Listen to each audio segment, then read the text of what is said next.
Source of energy the sun আমরা বলে থাকি, আর heat energy source of sun. When the sun rays strike the earth's surface, it creates molecular vibration of the earth particles and generate heat of the surface of the earth. Molecular ভাইব্রেশনের কারণে heat সৃষ্টি হয়। তো আমরা এই জন্য এগুলো আসলে অদ্বৈত ফিজিক্সের কথা, আমাদের এগ্রিকালচার পয়েন্ট অফ ভিউতে আমরা এই হিটের যে সূত্র, থার্মাল থিওরি এগুলো আলাদা বিষয়। আমরা আসলে টেম্পারেচারের ইফেক্টটা কি ক্রপের গ্রোথ অ্যান্ড ডেভেলপমেন্টের জন্য, সেই বিষয়গুলো আমাদের মুখ্য বিষয়। হিটের আরেকটু যেটা প্রারম্ভিকতা হিটের, আর mode of heat access, heat যে এক জায়গাতে আরেক জায়গায় পরিবর্তিত হয়, স্থানান্তরিত হয়। হিটের স্থানান্তর মোড কয়টা? তিনটা মেজরলি, তিন চারটা। রেডিয়েশন বিকিরণের মাধ্যমে তাপ, হিট এনার্জি বিকিরণের মাধ্যমে, heat energy exchange between organism আর এনভায়রনমেন্ট। এখন বলছে যে অর্গানিজম আর এনভায়রনমেন্ট এর মধ্যে হিটের এনার্জি এক্সচেঞ্জ হয়, এটা থ্রো রেডিয়েশন। রেডিয়েশন বিকিরণ, transmission of heat energy through space, কোন স্পেসের মধ্যে, শূন্য স্পেস হতে পারে, এয়ারের মধ্যে হতে পারে, ইলেকট্রোম্যাগনেটিক ওয়েভ রেডিয়েশনের মাধ্যমে যেটা যায়, রশ্মির মাধ্যমে যায় হিট এনার্জি। এই হিট এনার্জিটা ট্রান্সফার রেডিয়েশন। আরেকটা হলো convection, transmission energy through the displacement of particles from higher to lower heated area. Particle molecule গুলো এক জায়গাতে আরেক স্থানান্তরিত হয়ে হিট এনার্জি ট্রান্সফার হয়। আমরা যদি ওই কেতলিতে যেমন আমরা হিট এনার্জি দেই, নিচে যদি হিট দেই, পানি তলা থেকে হিট পেয়ে বেশি হিট অ্যাবজর্ব করে এইটা পানির মলিকুল নিচ থেকে উপরে উঠে আবার নিচে যায়, এইভাবে হিট এনার্জি ট্রান্সফার হয়। আর একটা হচ্ছে conduction, through thermal energy through submission through a substance from a higher to lower kinetic area without the displacement of particle. Particle displacement ছাড়াই যায়। লোহার অগ্রভাগ যদি আগুনে দিয়ে রাখা হয়, লোহার থেকে হিট, অগ্রভাগ হিটে আছে কিন্তু হাতে এসে গরম লাগে। অর্থাৎ কোন পার্টিকেল, পানির যেমন পার্টিকেল নিচ থেকে উপরে গিয়ে হিটকে হিটকে এক্সচেঞ্জ করে এক জায়গা থেকে আরেক জায়গায়, কিন্তু এখানে মলিকুল লোহার ক্ষেত্রে, সলিড পদার্থের ক্ষেত্রে জায়গাতে থাকে, ভাইব্রেশন করে করে মলিকুল টু মলিকুল কলিশনের মাধ্যমে হিট ট্রান্সফার হয়ে চলে যায়। এইটা। আর একটা হলো হিট ট্রান্সফার হয় ইভাপোরেশনের মাধ্যমে হয়।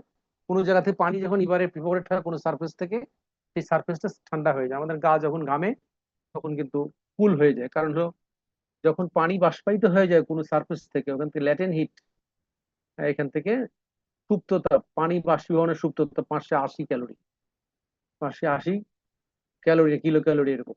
বরফ 0 ডিগ্রি টেম্পারেচার বরফও থাকে, 0 ডিগ্রি টেম্পারেচারে পানিও হয়।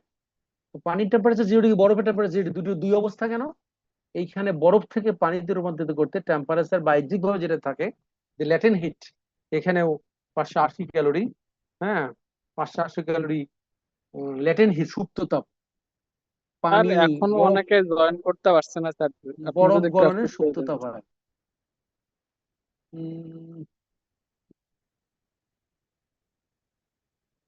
জি, আমি ওদেরকে অ্যাডমিট করে দিচ্ছি, ওরা আমার দেরি আসলে হবে।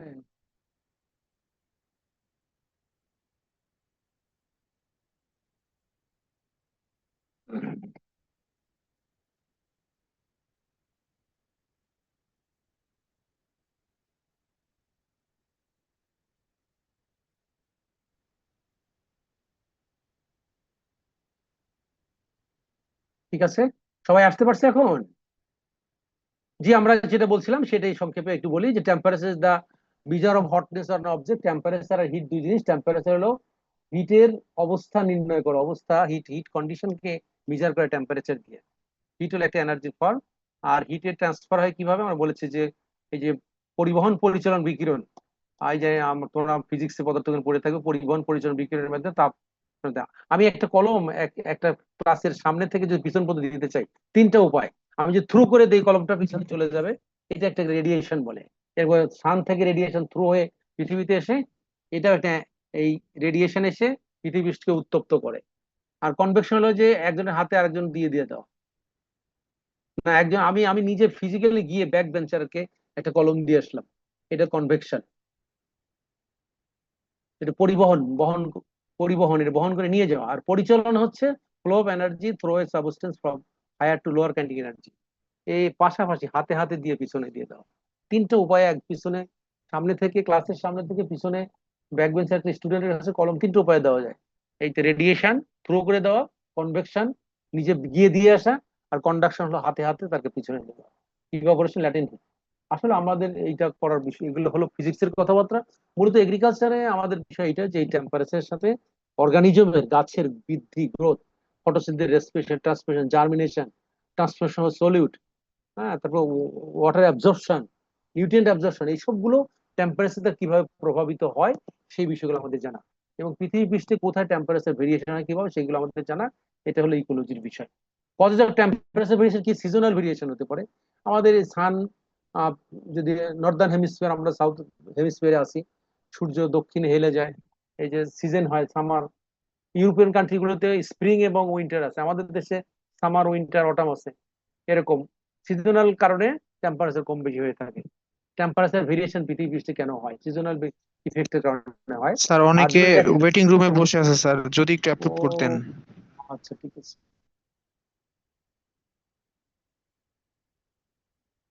ঠিক আছে। আহ জি, আমরা বলছি সিজনের কারণে টেম্পারেচার ভ্যারি করে পৃথিবী পৃষ্ঠে।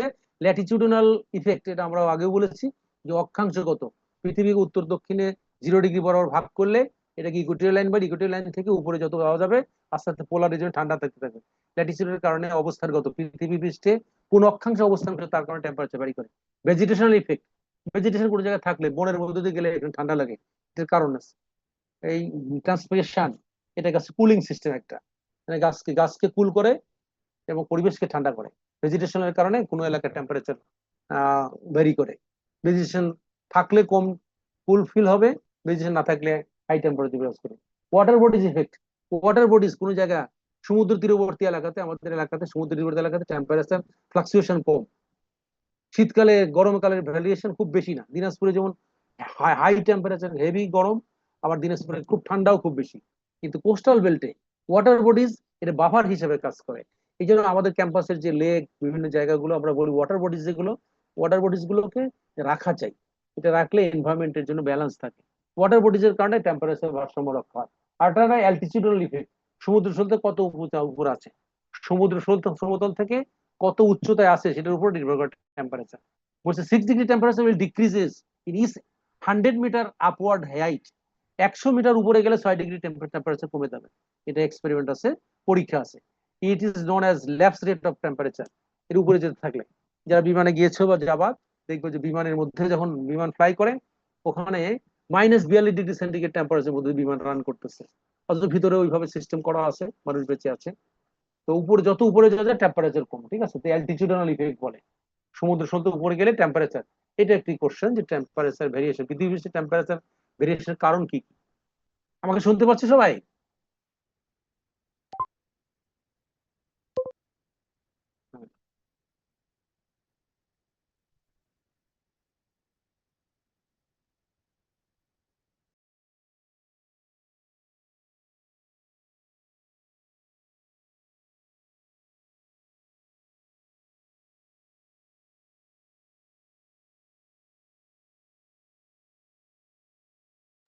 আর আপনার মাইক্রোফোন মিউট হয়ে গেছে স্যার।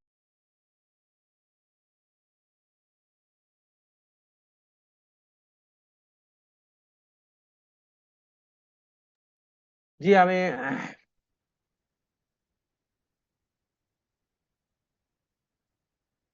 তারপর যে latitude as temperature regulating factor, এটা তোমরা আগে আমরা আগেও বলেছি, ওই কথাটাই বলেছি যে ইকুয়েটোরিয়াল লাইন 0 ডিগ্রি, এখান থেকে 30 ডিগ্রি উত্তরে, 60 ডিগ্রি উত্তরে, 90 ডিগ্রিতে 0 ডিগ্রি টেম্পারেচার। এইভাবে temperature cross sectional view of latitude, কিভাবে এই ডিগ্রিটা কাউন্ট করে যে এখানে বোঝা যায়। কেন্দ্রে গিয়ে সারফেস থেকে কেন্দ্রে যদি রেখা টানলে 0 থেকে 30 ডিগ্রিতে দিয়ে টেম্পারেচার এভাবে দেখানো হয়। এভাবে এটাও দেখা যায় যে কোনো জায়গার পজিশনিং কোনো জায়গাতে, পৃথিবী পৃষ্ঠে একটা পজিশন, কোন জায়গাতে বাংলাদেশের অবস্থান, কোন জায়গাতে ইন্দোনেশিয়ার অবস্থান, কোন জায়গাতে ভুটানের অবস্থান, এগুলো যে কোনো জায়গা পৃথিবী বসে কত ডিগ্রি উত্তর অক্ষাংশ দক্ষিণ অক্ষাংশে আছে বোঝা যায়।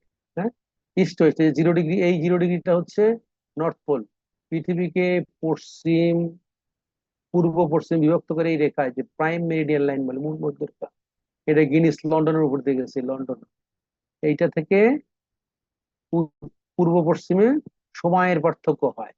আর এই 0 ডিগ্রি, এই ইকুয়েটর লাইন থেকে, এই লাইন থেকে 10 ডিগ্রি, 20, 30 এরকম করে 0 ডিগ্রি এখানে টেম্পারেচার পার্থক্য হয়। এখানে বরফ জমা, এখানে কোনো মানুষ বসবাস করতে পারে না, এখানেও পারে না। তো কোনো দেশের পজিশন কোথায় সেটা লোকেট করা যায়। শুধু তাই না, বাংলাদেশের ঢাকা সিটি অথবা পিএসটির লোকেশন কোথায় এটা মাপা যায়, পরিমাপ করা যায়। পরিমাপ করে এইখানে এই যে যুদ্ধবিদ্যায় যারা এগুলো শিখায়, যে সেই পয়েন্টে গিয়ে আমার শত্রুকে আঘাত করে, হিট করে ইত্যাদি, এগুলো মানুষ করা যায়। এই যে কিভাবে কোন মাপে, দেখো এই যে এখান থেকে এই যে 27 ডিগ্রি উত্তর অক্ষাংশ, এই 27 ডিগ্রি মাপে কিভাবে, এই 0 ডিগ্রি, এই 0 ডিগ্রিটা হচ্ছে ইকুয়েটরিয়াল লাইন, কেন্দ্রে এটা ধরা হয়, এই কেন্দ্রে এটা লম্ব ধরা হয়। এইখানে এই যে এইখান থেকে 27 ডিগ্রি ধরা হয়, 27 ডিগ্রি এই পজিশন, কেন্দ্র থেকে 27 ডিগ্রি উত্তরে, এরকম পজিশনে এইভাবে কৌণিক বিন্দু। ইকুয়েটরিয়াল লাইন থেকে কোনো উত্তর উত্তর পশ্চিমে কোনো স্থানের কৌণিক দূরত্বকে অক্ষাংশ বলে। ইকুয়েটর 0 ডিগ্রি থেকে, 0 ডিগ্রি থেকে ইকুয়েটরিয়াল লাইন থেকে পৃথিবীর কোনো স্থান, উত্তর অথবা দক্ষিণের কোনো স্থানের কৌণিক দূরত্বকে তার অক্ষাংশ বলে। আর প্রাইম মেরিডিয়ান লাইন থেকে কোনো স্থানের পূর্ব পশ্চিমের কোনো স্থানের কৌণিক দূরত্বকে তার লঙ্গিটিউড বলে। যে 74 ডিগ্রি আছে এখানে, হ্যাঁ। এই যে 0 ডিগ্রি থেকে 25, 45, এখানে 74, এই দেশের অবস্থান কোথায়, যে প্রাইম মেরিডিয়ান লাইন থেকে পশ্চিমে। হয়তো এই দেশটা বোঝা যায় যে মরক্কো অথবা স্পেন, পজিশন গুলো এটা হবে। তোমরা এই ভৌগোলিক অবস্থান, ইন্টারন্যাশনাল ম্যাপ, এগুলো ভালো করে জানবা। বিসিএস এর সকল জায়গায় সার্ভিসে জিজ্ঞাসা করে বাংলাদেশের কোথায় দুর্যোগপূর্ণ এলাকা, কোথায় যুদ্ধপূর্ণ এলাকা, বিরোধপূর্ণ এলাকা, এগুলো চিনে নিবে। ঐতিহাসিক, এটা লঙ্গিটিউড ইফেক্ট টেম্পারেচারে, এটা temperature variation with latitude. Latitude হলো টেম্পারেচার ভেরিয়েশনের এটা graphical presentation. Graphical presentation of temperature variation অথবা latitudinal variation of temperature. Graphical, এটা হচ্ছে, এই ছবিটা হচ্ছে graphical presentation of latitudinal temperature variation. Seasonal variation কেমন হয়ে থাকে সয়েল টেম্পারেচারের ক্ষেত্রে? Seasonal variation of soil temperature, এখানে লেখা আছে যে seasonal variation of soil temperature. Soil temperature এই গ্রাফটা দেখে বুঝতে হবে যে এটা সামার, মাটির সারফেস থেকে মাটির গভীরে টেম্পারেচার কত থাকতে পারে। 0 degree, 0.25, 0.7, 0.5, half metre, 0.7, 1 metre, 1 metre গভীরে যদি যায় গর্ত করে, তো টেম্পারেচার সামারের সারফেস কেমন থাকে, সামারের সারফেসে কেমন থাকবে, গভীরে কেমন থাকবে, উইন্টারের সারফেসে কেমন থাকবে, গভীরে কেমন থাকবে। একটা উইন্টারে দেখা যাবে যে সারফেসে টেম্পারেচার 23 ডিগ্রি সেন্টিগ্রেড টেম্পারেচার, সেখানে এই 25 মিটারে, হাফ মিটারে দেখা যাবে টেম্পারেচার 26 ডিগ্রি, আর 75 মিটারে দেখা যাচ্ছে টেম্পারেচার 29 ডিগ্রি, এইখানে 26 ডিগ্রি 1 মিটারে। সামারে হয়, সামারে এবার উল্টা হবে, সামারে সারফেস টেম্পারেচার হাই থাকবে, 35 ডিগ্রি থাকবে। যখন 35 ডিগ্রি সারফেস টেম্পারেচার থাকবে, তখন যদি আমরা 0.5 মিটার গভীরে যাই, সারফেসে 35, এই 0.5 মিটারে আসে টেম্পারেচার হবে এরকম ভাবে 30 ডিগ্রি সেন্টিগ্রেড। 30 ডিগ্রি। যখন সামারে সারফেস টেম্পারেচার থাকবে হয়তো এরকম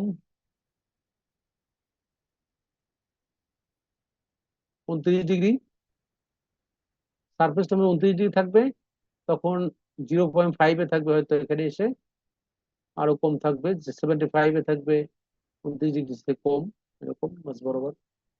এটা বোঝায় আর কি, যেটা হলো সয়েল সারফেস থেকে 1 মিটার গভীর পর্যন্ত টেম্পারেচার, টেম্পারেচার মাপা যায় সয়েল টেম্পারেচার। সয়েল টেম্পারেচার উপর অনেক কিছু ভ্যারি করে। এই যে আলু ফলন হয়, পেঁয়াজের বাল্ব হয়, অনিয়নের বাল্ব হয়, এসব গুলো সয়েল টেম্পারেচার উপর নির্ভর করে। সয়েল টেম্পারেচার কতটা ফল করছে, কত দূর আসছে, সেটার উপর নির্ভর করে এগুলো। আলুতে tuberization of potato, bulb formation of onion, এসব গুলোর সাথে সয়েল টেম্পারেচার সম্পর্ক আছে। সয়েল টেম্পারেচার মেজার করে দেখা হয় সারফেসে কেমন আছে, আস্তে আস্তে নিচের দিকে কেমন আছে। উইন্টারের সারফেসে কম থাকে, নিচের দিকে বেশি থাকে, আর সামারে সারফেসে বেশি থাকে, নিচের দিকে আস্তে আস্তে কম থাকে। একটা লেভেলে 1 মিটার এবং 75 মিটারের জায়গাতে সামার উইন্টার সবসময় একই রকম থাকবে। কাজে গাছের শিকড় যদি 75.75 মিটার অত 1 মিটার গভীরে চলে যায়, সেইখানে সামার উইন্টার ইফেক্ট টেম্পারেচার এটা পড়ে না, রুট জোনের উপর এই ইফেক্ট দেখা যায় না। আমার কথা বুঝতে পারতেছো? অনেক বাইরে এখনো। স্যার। আমি অ্যাডমিট অল দিয়েছি।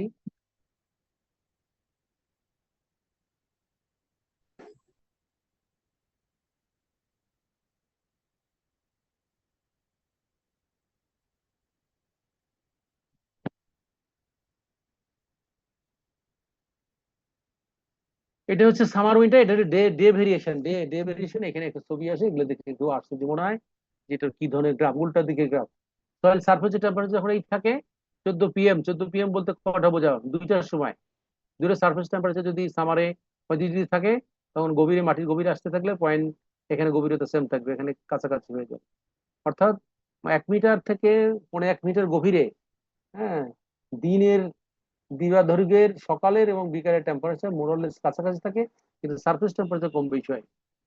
হ্যাঁ, সকাল 6টায় যখন 23 ডিগ্রি সেন্টিগ্রেড থাকবে, সকাল 6টায়, হ্যাঁ, 23 ডিগ্রি সেন্টিগ্রেড থাকবে।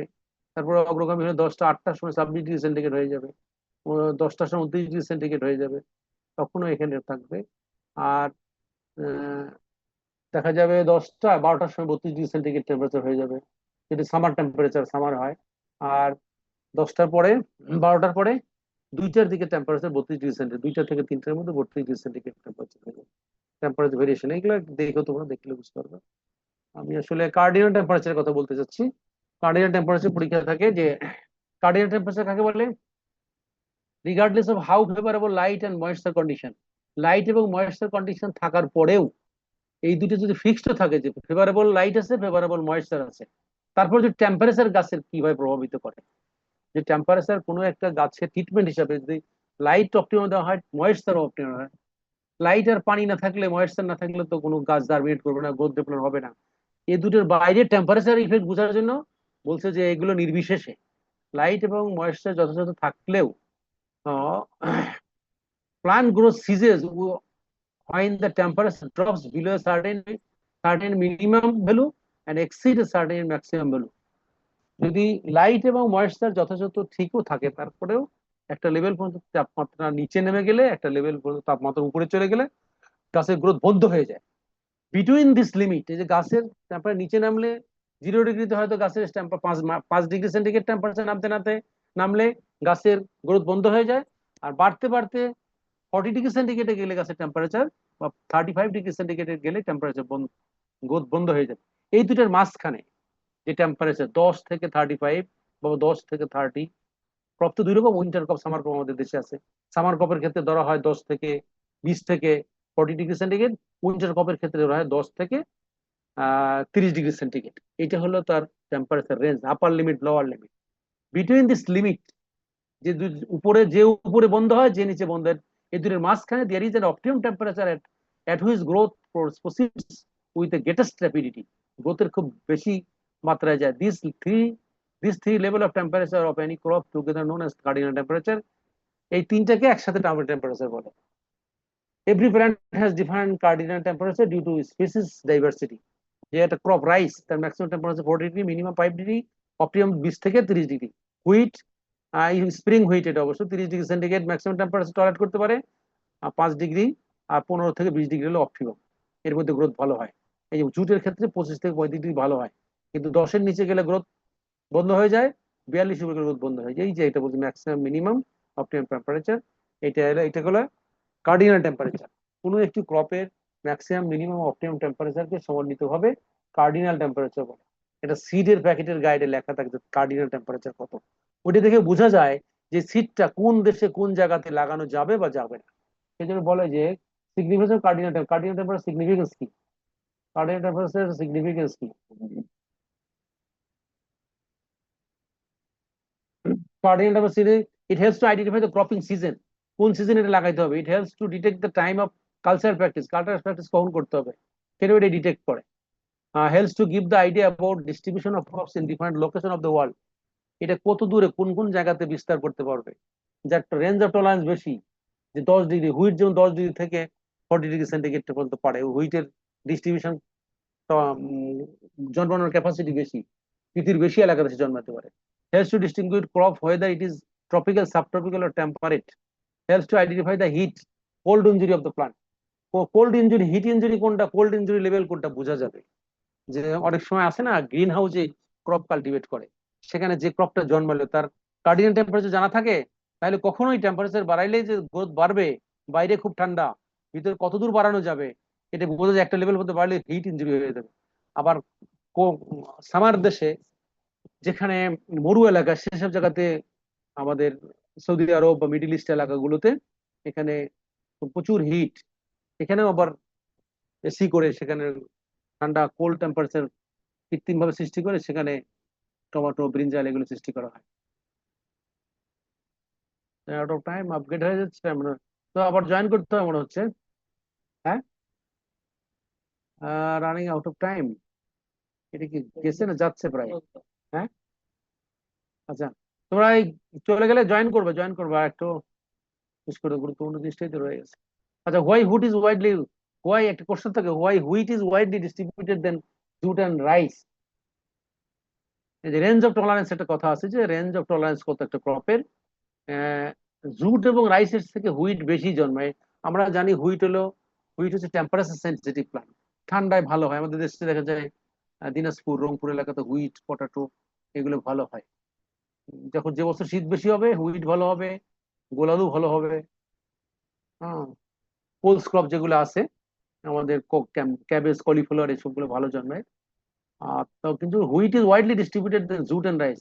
তাহলে জুট আর রাইসের চেয়ে বেশি, আমরা তো মনে করি রাইসই গরমেও জন্মে, ঠান্ডাও জন্মে, শীতকালে বোরো রাইস হয়, গরমকালে আমন রাইস চাষ করে। হুইট তো শুধুমাত্র শীতকালে চাষ করে। তারপরেও wheat is widely distributed than jute, এর কারণ কি? এটা একটা ব্যাক কোশ্চেন চাই। Explain why wheat is widely distributed than jute আর রাইস, আর how cardinal temperature to effect crop distribution. সেটা দুটোরই উত্তর এটা, যে geographical distribution of any crops depends on its range of tolerance. Crops having higher range of tolerance will more distributed from tropic to temperate region. In wheat, minimum temperature -20 degrees. Hit হলো Russian wheat, যেগুলো winter wheat, -20 degree centigrade temperature tolerate করতে পারে। বরফের মধ্যে, মাটিতে বরফ চাষ করে হুইট বুনে রাখে, এই বরফে চাপা পড়ে থাকে, স্প্রিং আসলে বরফ গলে যায়, তখন জার্মিনেট করে তারা হয়, তাড়াতাড়ি ফুলও দেয়। তো -20 ডিগ্রি সেন্টিগ্রেড তার minimum tolerance level, and maximum হলো 40 ডিগ্রি। তো রেঞ্জ অফ টলারেন্স দুটো বিয়োগফল হবে, maximum minus minimum. 45 degree minus -20 degree, 65 degree centigrade range of tolerance. In jute, minimum and maximum temperature for growth আর, হ্যালো, তোমরা শুনতে পাচ্ছ? আসো, লিঙ্কে আসো। জি স্যার, হ্যালো, আছে স্যার। কেটে যাবে, কেটে গেলে আবার রিজয়েন করবা, কিন্তু কেটে যাবে, সিগন্যাল দিতেছে কেটে যেতে পারে। In jute minimum maximum temperature হচ্ছে 20 ডিগ্রি সেন্টিগ্রেড জুটের ক্ষেত্রে, আর 35 ডিগ্রি লোয়ার লিমিট। দুটোর বিয়োগফল কত? 15 ডিগ্রি সেন্টিগ্রেড। 15 15 65, 65 বড়। সিমিলারলি রাইসের 35 degree centigrade, 40 degree maximum, 15 degree, 5 degree minimum, বিয়োগফল 35। 35 এখানে 15, 35, 15 এবং 65। 65 বড়, রেঞ্জ অফ টলারেন্স হুইটের বেশি। For this reason higher range of tolerance wheat is, for this region of higher range of tolerance, higher range of tolerance 35 degree, wheat crop is widely distributed in temperate to tropic region, 35 to 65 north latitude। কোথায়? অক্ষাংশে, 30 degree থেকে উত্তর অক্ষাংশে, 30 degree 60, আর 25 degree থেকে south অক্ষাংশ। 30 degree থেকে 60 subtropical, সাবট্রপিক্যালে, আর এদিকে 25 degree থেকে 40 degree south ল্যাটিটিউডে জন্মাতে পারে। দেন রাইস, দুটো ক্রপ রেঞ্জ অফ টলারেন্স বেশি, দুটো কথা এটা, যে যে ক্রপের রেঞ্জ অফ টলারেন্স বেশি সে ডিস্ট্রিবিউটর পাওয়ার বেশি। Effect of air temperature on physiological growth and development of crops. Physiological process, all the physiological process in plant are either directly or indirectly affected the temperature. Physiological process, temperature, physiological process যেগুলো temperature দিয়ে affected হয় সেগুলো কি কি নাম? Photosynthesis, respiration, transpiration, metabolism, nutrient uptake, nutrient translocation, এই সবগুলো টেম্পারেচারে এফেক্টেড হয়। আর ডেভেলপমেন্টাল প্রসেসের মধ্যে সিড জার্মিনেশন এফেক্টেড হয়, ফ্লাওয়ারিং অফ প্লান্ট এফেক্টেড হয়, ফুড সেটিং এফেক্টেড হয়, গ্রেইন ফর্মেশন এফেক্টেড হয়। এটি একটি কোশ্চেন যে enlist the physiological and process and developmental process that are affected by the temperature। এটা একটা, এই নামগুলো পড়লেই হবে। এই air temperature effect the germination কিভাবে এফেক্ট করে, যে an optimum temperature is essential for seed germination and that is and in that temperature seed can germinate easily and rapidly. And optimum temperature is essential for seed germination, and in that temperature seed can germinate easily and rapidly.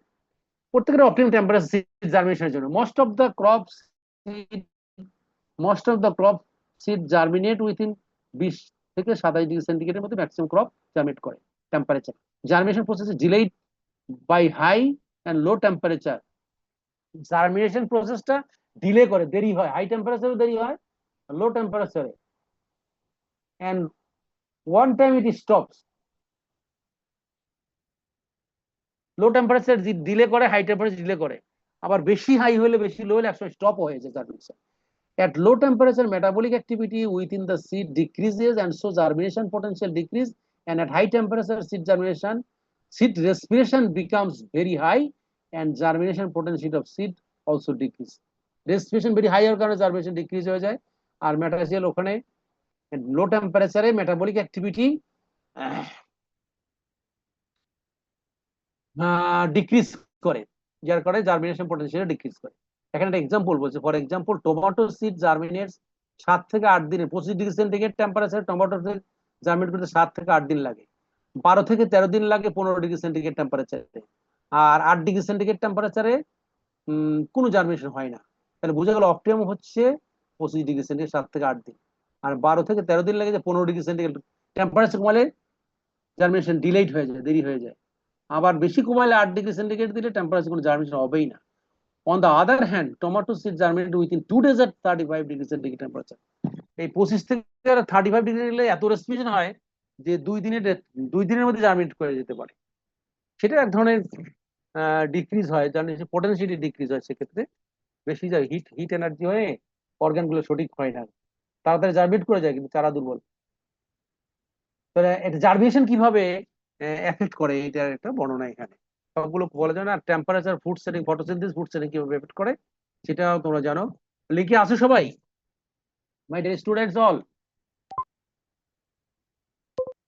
আচ্ছা শোনো, photosynthesis কিভাবে effect করে, যে van ডফ theory আছে যে এই প্রতি 10 degree centigrade temperature বৃদ্ধির কারণে 20 ডিগ্রি সেন্টিগ্রেড টেম্পারেচার থেকে 40 ডিগ্রি সেন্টিগ্রেড টেম্পারেচারের মধ্যে প্রতি 10 ডিগ্রি সেন্টিগ্রেড টেম্পারেচারের কারণে রিয়াকশন রেট ডাবল হয়ে যায়, 1.5 to 2 times the increase of every 10 degree centigrade temperature. এটা ডাবলই হয়ে যায়, এটা সূত্র ডাবল হয়ে যাওয়া। কিন্তু but at 0 degree centigrade temperature, photosynthesis in potato is maximum at 2 degree centigrade temperature, but 0 at 40 degree centigrade temperature. Photosynthesis rate সবচেয়ে maximum হয় 0-20 ডিগ্রি সেন্টিগ্রেড ফটোসিনথেসিস পটেটো। আলু ঠান্ডার দেশ তো, তার ম্যাক্সিমাম হচ্ছে 20, ঠান্ডার পরিবেশে জন্মে, কোল্ড স্কপ এটা, সেই জন্য এটা 20 ডিগ্রি সেন্টিগ্রেড ফটোসিনথেসিস ম্যাক্সিমাম হয়, আর 40 ডিগ্রিতে গেলে 0 হয়ে যায়। For each crop there is an optimum temperature for photosynthesis. When other factors remain constant, photosynthesis starts at 6 degree centigrade temperature, increases up to 7 degree centigrade temperature. ইত্যাদি। এই পর্যন্ত থাক। একটা কথা এখানে বলি যে causes of higher yield of same rice in Japan than Bangladesh. একই ভ্যারাইটি বাংলাদেশে ধানের জাতে causes of higher yield of same rice in Japan than Bangladesh. একই ভ্যারাইটি জাপানে চাষ করলে 10 টন ফলন হয়, বাংলাদেশে চাষ করলে 5 টন 6 টন ফলন। কারণটা কি? causes of higher yield of same rice variety in Japan. জাপানে একই জাতের বেশি ফলন হওয়ার কারণটা কি? অথবা প্রশ্ন থাকে, explain the underlying principle that causes yield difference of same rice variety cultivated in Japan and Bangladesh. একই ধানের ভ্যারাইটি জাপান এবং বাংলাদেশে yield ভ্যারিয়েশন হয় কেন? কারণ ভাবে করো। মানে বলছে যে night temperature is the major decisive factor in yield difference between Japan and Bangladesh. Bangladesh এবং জাপানের দুটো ভ্যারাইটি যে দুই রকম ফলন হয়, এর মূল কারণ নাইট টেম্পারেচার। এটা অনেক দেশে এটা আছে। আমেরিকার এক মরুভূমি আছে যেখানে দিনের বেলা টেম্পারেচার সবচেয়ে বেশি হয়, আর রাতে টেম্পারেচার ফল করে সবচেয়ে নিচে চলে যায়, -20 ডিগ্রি, -28 ডিগ্রি সেন্টিগ্রেডে চলে যায়। এমন জায়গা আছে, সেটার অনেক ভৌগোলিক কারণ আছে, জিওগ্রাফিক্যাল কারণ আছে। তো বাংলাদেশ এবং জাপান ভৌগোলিকভাবে সাউথ এশিয়ান দেশ হলেও তার অবস্থানগত কারণে জাপানে নাইট টেম্পারেচার সিরিয়াসলি ফল করে। আর বাংলাদেশে দিনের টেম্পারেচার যদি 30 থাকে, রাতের টেম্পারেচার 22 থেকে 25 থাকে। আর জাপানে দিনের টেম্পারেচার যদি 30 ডিগ্রি সেন্টিগ্রেড থাকে, রাতের টেম্পারেচার ফল করে 10-এর কাছে চলে যায়। এই যে 10-এর কাছে চলে গেল। In Bangladesh high yield rice such as BR3 yielded 5 ton, but in Japan or Korea up to 10 ton per hectare. The fact is night temperature in Japan, day temperature is higher and rises up to 40 degrees centigrade like Bangladesh. জাপানে day temperature higher and rise up to 40 degrees centigrade, বাংলাদেশের মতোই দিনের তাপমাত্রা বাড়ে, and night temperature fallen up to 10 to minus 12 degrees centigrade unlike BD. দাঁড়া, mobile কোনটা? শোনা যাচ্ছে? হ্যালো, স্যার ওয়েটিং এ আছে, অ্যাপ্রুভ করেন। হ্যাঁ করেছি। কোথায় ছিল বাবা?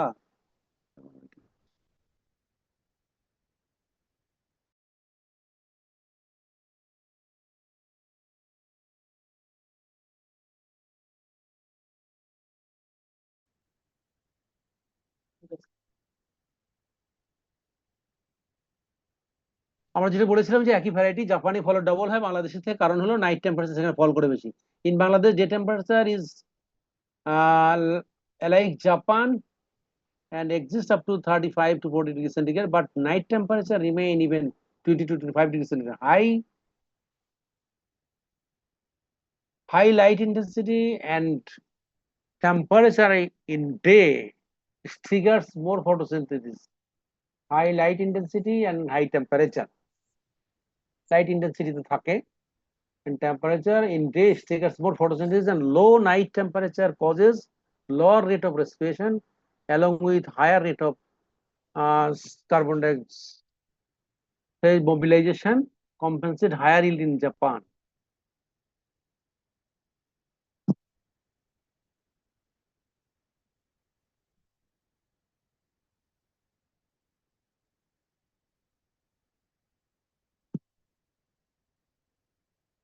হাই লাইট ইন্টেন্সিটিতে যে আমরা বলছি ফটোসিনথেসিসে প্রোডাক্ট বেশি হয়ে থাকে, কিন্তু low night temperature mainly regulate করে রেসপিরেশনকে।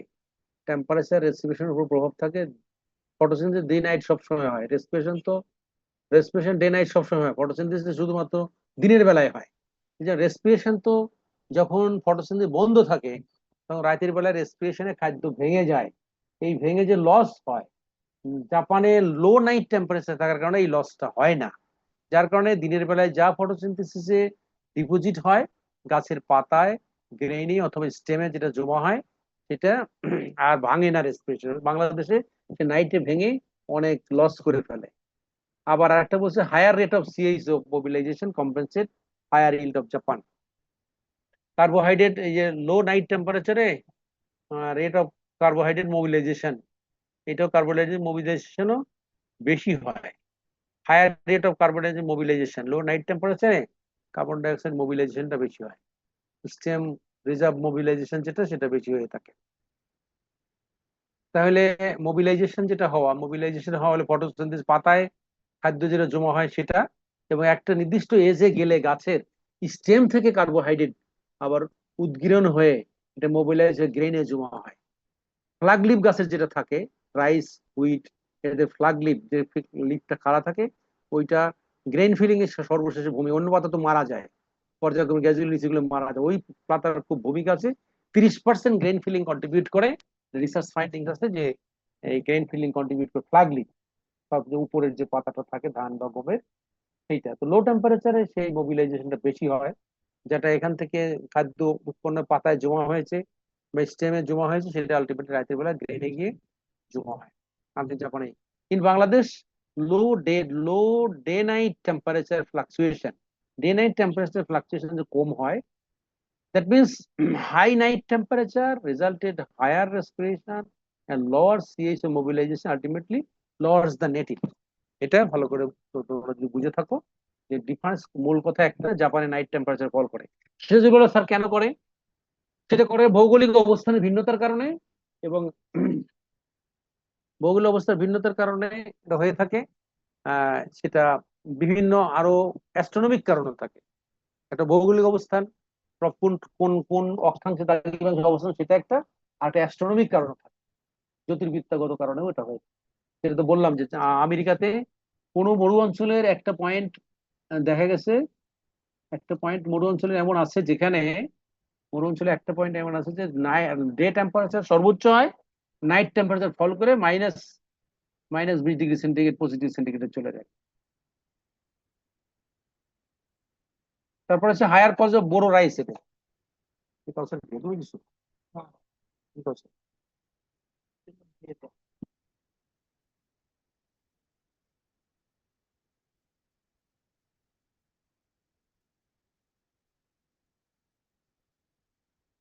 আমি একটা ক্লাস আছে, পরে কথা বলি। Causes of higher yield of Boro rice. Why Boro rice yields better than Aush and almond rice in Boro season? তোমরা জানো বাংলাদেশে একই ভ্যারাইটি, যে হাই yield ভ্যারাইটি, যে বোরো বিরি ধান, বিরি, বাংলাদেশ ইন্টারন্যাশনাল রাইস রিসার্চ এর সাথে বাংলাদেশ রাইস রিসার্চ এর এটা এমওইউ আছে, চুক্তি আছে। বাংলাদেশ থেকে সায়েন্টিস্টরা, বিডাররা গিয়ে ফিলিপাইনে ওখানে গিয়ে কাজ করে আসে, তাদের ল্যাবে, অত্যাধুনিক ল্যাব যেগুলো আছে সেগুলোতে মলিকুলার ল্যাবে কাজ করে এসে এমন ধানের জাত এখন আবিষ্কার করছে বিজ্ঞানীরা, যেটা একই জাত আউশ আমন বোরো 3 সিজনে চাষ করা যায়। কিন্তু যে আউশ আমন 3 সিজনে চাষ করে, আউশ আমন বোরো কিন্তু ধানের নাম না, আউশ আমন বোরো সিজনের নাম। ধান বড় BR3 অথবা BR45, বাংলাদেশ রাইস 45, এই 45 বা 47, সেটা আউশ আমন বোরো 3 সিজনেই চাষ করা যায়। যদিও কোনোটা থাকে যে এটা আউশ, এটা আমনে, এটা বোরোতে রিকমেন্ডেশন থাকে, ওই সিজনে তার ভালো হয়। কোনটা অপটিমাম বোরোতে চাষ করা, কোনটা অপটিমাম আমনের সাথে ভিন্ন কথা। কিন্তু কিছু কিছু যে ভ্যারাইটি ফটো ইনসেন্সিটিভ, সাধারণত ফটো ইনসেন্সিটিভ, যে কোনো সময় ফুল দেয়, সেই জাতটাই 3 সিজনে চাষ করা যায়। কিন্তু তারপরেও বড় সিজনে ইল বেটার হয় কেন? কারণ কি হলো, হাই সানলাইট বড় সিজনে কেন বেশি হয়? একই জাতে বড় সিজন চাষ করলে ফলন বেশি, high light intensity, low temperature, lower pest and disease infestation. High light intensity in Boro season, cloud-free sky provide continuous day-long sunshine in the field of Boro rice. আমনের সিজনে, আউশের সিজনে আকাশে মেঘ লেগেই থাকে, সানলাইট পায় না, লাইট না পাইলে ফটোসিনথেসিস হয় না। কিন্তু শীতকালে বড় সিজনে লাগাই হচ্ছে, এটা শীতের সময় জানুয়ারিতে লাগায়, জানুয়ারি ফেব্রুয়ারি, ডিসেম্বরে লাগায়, ডিসেম্বরের শুরুতে, ডিসেম্বর জানুয়ারি ফেব্রুয়ারি শীতকালের মধ্যে থাকে। কাজে আকাশ স্কাই ফ্রি থাকে, ক্লাউড ফ্রি স্কাই থাকে। এটা একটা, as a result, higher rate of photosynthesis with longer grain filling duration ultimately produces higher yield. Low temperature, low night temperature resulted lower respiration and higher rate of carbon dioxide mobilization, which ultimately hires the net yield. এটা আগেও বললাম, লো টেম্পারেচারে respiration কম হয়, mobilisation বেশি হয়, এর কারণে yield বেশি হয়। লো পেস্ট, শীতকালে, শীতের দিনে লো temperature decrease infestation, infection infestation. Infestation হলো পোকামাকড়ের আক্রমণ, ইনফেকশন হলো প্যাথোজেন আক্রমণ, ঠিক আছে, ব্যাকটেরিয়া আক্রমণ, ব্যাকটেরিয়া বলছে ছত্রাক আক্রমণ ইত্যাদি। পোকামাকড়ের infestation, infection of insect and pathogen in Boro season then Aus and আমন। আউশ আমন সিজনের থেকে শীতকালে পোকামাকড়ের উপদ্রব কম থাকে। এটা এই 3টা কারণে বেশি। আমাকে শুনতে পাচ্ছ সবাই? জি স্যার। তুমি একা বলো না আরো সবাই আছে? কি অবস্থা, কি হয় বলো? সবাই আছে স্যার। আচ্ছা, গুড, আচ্ছা, গুড গুড। স্যার একটা কোশ্চেন স্টুডেন্ট, ছিল। বলো বলো, তাড়াতাড়ি বলো। হ্যাঁ স্যার, যে লো টেম্পারেচারে রেসপিরেশন কমে যায়, এর ফলে তো স্যার গ্রোথটাও কমে গেল, তাহলে স্যার yield তো উল্টা হয়ে যায়। রেসপিরেশন কমে গেলে কি হলো? স্যার, রেসপিরেশন কমে গেলে স্যার সেলের যে গ্রোথ সেটা তো কমে কমে যাবে না? রেসপিরেশন, যে লো রেসপিরেশনের কাজে আমরা বলবো খাদ্য ভেঙে ফেলে। গাছের মধ্যে খাদ্য ফটোসিনথেসিস যা জমা করলো, কার্বোহাইড্রেট, ফটোসিনথেট বলে এটাকে, ফটোসিনথেট কার্বোহাইড্রেট যা জমা করলো, সেটা ভেঙে এনার্জি আকারে, হিট এনার্জি আকারে অর্ধেক চলে যায়, বাকিটা গাছ ইউজ করে। উইন্টারে ইউটিলিটিও গাছের কম, এটিপি ইউটিলিটি কম উইন্টারে। উইন্টারে রেসপিরেশন, মোবিলাইজেশন সবকিছু এগুলো কমে যায়, এনার্জি লাগেও কম আর হয়ও কম। টেম্পারেচার, হাই টেম্পারেচার হলে খাদ্য ভেঙে গেল মানে কমে গেল, আর না ভাঙলো তো জমা থাকলো গাছে। এটা আমাদের ফলনের দিকে বলবো, গ্রোথ এন্ড ডেভেলপমেন্ট, ফলনের দিকটা প্রায়োরিটিতে আমরা কথা বলছি, তাই না? কার্বোহাইড্রেট জমা, রেসপিরেশন খাদ্য ভেঙে মাইনাসে নিয়ে যায়, আর ফটোসিনথেসিস প্লাস করে। এই দুটো যোগফল, ফটোসিনথেসিস মানে respiration equal to net production, net yield. আচ্ছা, আরেকটা এইটা বলে শেষ করবো, যে হুইটের ক্ষেত্রে effect of air temperature in determining the sewing time of wheat. Wheat সাধারণত 30 নভেম্বরের লাস্ট বপন করতে হয়, নভেম্বরের মধ্যে বপন করতে হয়। 30 নভেম্বরের পরে হুইট বপন করলে প্রতি 1 সপ্তাহের জন্য একর প্রতি 1 মণ করে ফলন কম হবে। প্রতি 1 সপ্তাহের জন্য 1 গুণ ফলন কম হবে। 3 সপ্তাহ দেরি করে 3 গুণ ফলন 4 গুণ ফলন কমে যাবে। The effect of air temperature in determining the sowing time of wheat in Bangladesh of effective temperature on growth rate, spike formation and development. Spike formation and development in wheat. Temperature effect কি এই হুইটের reproductive growth বিশেষ করে। তো হুইটের ব্যাপারে আমরা আগে একটু বললাম যে wheat Triticum aestivum has wide range of temperature, যেটা শুনে আসলাম, কিন্তু but low temperature favours its growth and development. Tolerate করতে পারে কি ঠিকই, অনেক গরমের মধ্যেও আমাদের দেশে যেমন লেট করে হুইট বপন করলে মার্চ এপ্রিলে গিয়ে পড়ে, ছোট ছোট দানা হয়, শীষ হয়, গম হয়ে গেছে, লাইফ সাইকেল শেষ করতে পারতেছে। এইটাই লাইফ সাইকেল শেষ করে পারাটা, এটাই হচ্ছে তার টলারেন্স। টিকে থাকলো, লবণাক্ততা, হাই টেম্পারেচার টিকে থাকলো, লাইফ সাইকেল অবস্থা শেষ করলো, এটাও তো এক ধরনের টলারেন্স। কিন্তু অপটিমাম গ্রোথ হলো উইন্টারে হয়। Wheat has wide range of temperature but low temperature favours its growth and development. Low temperature growth and favour করে। ইট ইজ ভেরি, কিন্তু আরেকটা আছে, it is very temperature sensitive in reproductive stage. Reproductive stage বেশি temperature sensitive হুইটে, specially in ear formation, ear primordia formation phase. ওই গমে যখন শীষ যে বের হয়, গমে ইয়ার বলে, গমের শীষকে ইয়ার বলে, ধানের শীষকে প্যানিকেল বলে। এই গমের যে ইয়ারটা বের হয়, বের হওয়ারও কিন্তু 1 মাস আগে তার এই ইয়ার প্রিমোডিয়া ফরমেশন হয়। লাস্ট নোডের অগ্রভাগে ছোট্ট একটু গজায়, ওইখানেই ইয়ার ফরমেশন বলে। ওই সময় যে টেম্পারেচার হাই থাকে, তাহলে ইয়ারের লেন্থটাও ছোট হয়ে যায়। এখানে বলছে high temperature in flower initiation stage lowers the length of spike and number of spikelet per spike. Length of spike তো বুঝছো যে এই পেনিকেলটার স্পাইক ইয়ারটার দৈর্ঘ্যকে লেন্থ অফ স্পাইক বলে। আর number of spikelet per spike, ওই স্পাইকের মধ্যে একটা একটা স্পাইকলেট বসাতে হবে, 3-4টে ফুলের গুচ্ছ, 3-4টে ফুলের গুচ্ছ, তার মধ্যে 3 থেকে 5টা ফুলের থাকে একটা স্পাইকলেটের মধ্যে। এই স্পাইকলেট সংখ্যা কত হবে, যেটা লম্বা হবে তার স্পাইকলেট সংখ্যা বেশি হবে, যেটা খাটো হবে স্পাইকলেট সংখ্যা কম হবে। এই জন্য বলছে যে লেন্থ অফ স্পাইক আর number of spikelet per spike এটা বাড়বে, লোয়ার হবে। হাই টেম্পারেচার যদি হয়, তাহলে গ্রোথ ফ্লাওয়ার ইনিশিয়েশন স্টেজ বা এই যে ইয়ার প্রিমোডিয়া স্টেজ আর ফ্লাওয়ার ইনিশিয়েশন স্টেজ একই কথা। So in our context, if wheat is sown up in after 30 November, then it faces high temperature. 30 November পরে যদি আমরা গিয়ে নভেম্বর ডিসেম্বরে বপন করি, ডিসেম্বর মাঝে মধ্য ডিসেম্বর অথবা শেষ ডিসেম্বর বপন করি, জানুয়ারি 1 মাসে ঠান্ডা পায়, ফেব্রুয়ারিতে রাইজ গরম পড়ে যায়। যখন তার ইয়ার প্রিমোডিয়া ফর্ম করে, তখন ফেব্রুয়ারিতে টেম্পারেচার রাইজ করে যায়। So in our country, when it is sown after 30 November, then it faces high temperature, southern centigrade, resulting lower yield due to smaller spike length and lower number of spikelet. Spike length কমে যায়, আর প্রতি স্পাইকলেটের number কমে যায়, প্রতিটা স্পাইকলেটের মধ্যে number of spikelet কমে যায়। ফার্দারমোর in case of November sewing যদি 30 নভেম্বর সোয়িং যদি দেওয়া যায়, বা তার আগে 15 নভেম্বর সোয়িং দেওয়া যায়, লো টেম্পারেচার তখন ফেস করে ওই ইয়ার প্রিমোডিয়া এবং গেইন ফিলিং স্টেজটা। Low temperature in grain filling stage সেটা জানুয়ারির শেষের দিকে থেকে ফেব্রুয়ারির মধ্য পর্যন্ত যায়, এখানে টেম্পারেচার লো থাকে। Low temperature gain filling stage lowers the grain filling rate. Temperature যদি লো হয়, grain filling rate কমে যায়, and longer the grain filling duration. Grain filling rate কম থাকে কিন্তু duration বড় হয়। Lowers the grain filling rate but longer the grain filling duration, which ultimately compensates higher yield. But high temperature in grain filling stage increases the grain filling rate. Grain filling rate বেড়ে যায়, but shorter the grain filling duration. কোনো গাছ যদি হিটে পড়ে, hit স্টেজে পড়ে, তাহলে সেই গাছ তাড়াতাড়ি লাইফ সাইকেল শর্ট করে, সে তাড়াতাড়ি ফুলকে ফলে রূপান্তর করে, দানা ছোট হোক বড় হোক একটা বীজ দিয়ে সে মরে যায়, যে আমার প্রজন্মকে রেখে যাই, সেই প্রজন্ম দুর্বল হোক আর বড় হোক, সামনে যে টেম্পারেচার আসতেছে নিজে বেঁচেই থাকা যাবে না।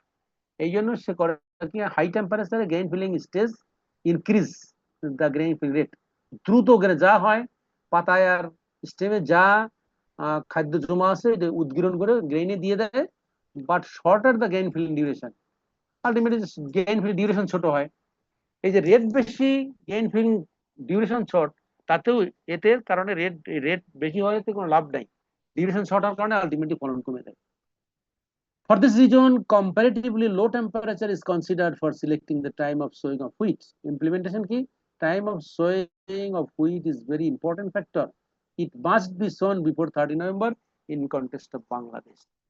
এখানে যেটা স্পিকার আছে তুমি দেখবা যে এখানে গ্রেইন গ্রোথ মাপছে মিলিগ্রাম পার গেইন স্যার 0.1 আমাদের 0.5 10টা থেকে আরেকটা ক্লাস আছে স্যার, এখন এটাই শেষ করে এই যে স্যার এখান থেকে। এই ফিগারটাই শেষ। ডেজ আফটার অ্যানথেসিস, এই যে অ্যানথেসিস মানে অ্যানথেসিসকে টাইম বলে, যেদিন গাছের পলিনেশনের অ্যানথেসিস বলে। এইটা যদি আমরা এই যে 13 নভেম্বর পরে সয়িং করি তাহলে হাই টেম্পারেচার ফেস করে গ্রেন ফিলিং স্টেজে 30 ডিগ্রি সেন্টিগ্রেড টেম্পারেচার বেশি, এই ডিউরেশন শর্ট হয়ে যায়। এখানে 35 থেকে 40 দিন মাত্র গ্রেন ফিলিং ডিউরেশন পায়। আর যখন আমরা 15 নভেম্বর অথবা 30 নভেম্বরের মধ্যে বলবো তখন গেইন গ্রোথ ডিউরেশন 60 দিন 40 দিন, এখানে 20 দিন বেশি পায়। এই গেইন ফিলিং রেট কমে যায়, এখানে রেট হাই হয়ে গেছে, টপ করে শেষ হয়ে গেছে, সাডেন ফল করছে।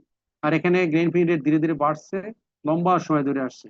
এই 60 দিন ধরে গ্রেইন ফিলিং হয়, যার কারণে লম্বা সময় গ্রেইন ফিলিং হওয়ার কারণে ফলন বেশি হয়। কথা এখানে শেষ। আর এইখানে একটা জিনিস তোমরা পড়ে নিও, স্পেসিফিক হিট কাকে বলে। It is defined as the amount of heat required to raise the temperature 1 gram soil by 1 degree. 1 gram সয়েলের তাপ 1 ডিগ্রি বাড়াতে যে তাপ লাগে তাকে স্পেসিফিক হিট বলে। আর হিট ক্যাপাসিটি হলো 1 ঘন সেন্টিমিটার সেলের তাপমাত্রা বাড়াতে যতটুকু তাপ লাগে তাকে হিট ক্যাপাসিটি বলে। একক হলো ক্যালোরি পার ঘন সেন্টিমিটার পার ডিগ্রি, এখানে calorie per gram per day. Why seed germination faster in sandy soil than clay soil, এটাই শেষ কথা। Why soil temperature is essential? Soil temperature, why seed germination is faster in sandy soil than clay soil? বালু মাটিতে বীজ germination দেওয়া হয়, তোমরা দেখবে ট্রেতে বালু মাটি দিয়ে দেওয়া হয়, বালু মাটিতে জার্মিনেশন তাড়াতাড়ি হয় ক্লে সয়েলের থেকে। তার কারণ কি? এই হিট ক্যাপাসিটি দিয়ে ব্যাখ্যা করেছে। soil temperature is essential requirement for seed germination as well as germination metabolism, germinating metabolism. Sandy soil is light soil and its specific heat হলো 0.2 ক্যালোরি পার গ্রাম পার ডিগ্রি, এই প্রথমটা। আর specific heat is of clay soil is 1 থেকে 0.8 calorie per gram for that reason. তাহলে এক এই temperature অল্প, শীতকালে অল্প তাপমাত্রা বালুর উপর পড়লেই বালুটা উত্তপ্ত হয়ে যায়, কিন্তু ক্লে সয়েলে অনেকক্ষণ ধরে হিট দিলেও তার টেম্পারেচার বাড়ে না, হট হয় না সে।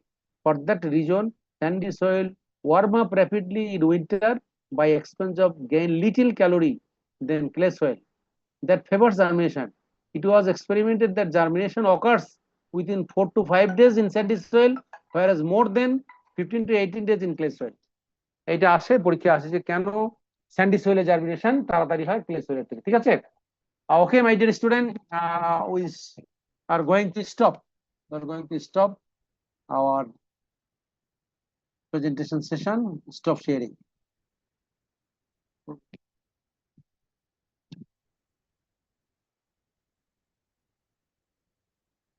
Stop sharing.